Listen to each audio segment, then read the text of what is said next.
वालिदैन शादी के मामले में दबाव डालें तो क्या निकाह दुरुस्त होगा? अगर लड़की या लड़के ने कबूल कर लिया, बल्कि लड़की के बाप ने उसको बताया कि तुम्हारा निकाह हमने कर दिया है, तुम्हें कबूल है, लड़की खामोश भी रह गई तो निकाह हो जाएगा। कंवारी लड़की खामोश भी रह गई तो निकाह हो जाएगा।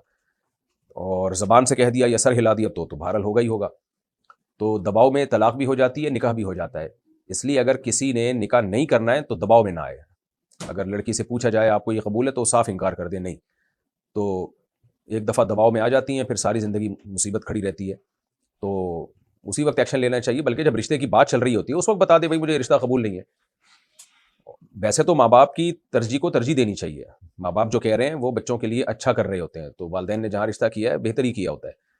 लेकिन अगर फिर भी कोई ऐसा है कि नहीं है बिल्कुल, उसको किसी तरह से भी वो एक्सेप्टेबल नहीं है, तो फिर लड़की हो या लड़का उसको साफ लफ्ज़ों में कह देना चाहिए भाई नहीं मैं नहीं कर सकता, यहाँ पे दबाव में आना ही नहीं चाहिए। लेकिन अगर हाँ कर देगा या कर देगी तो हो जाएगा निकाह।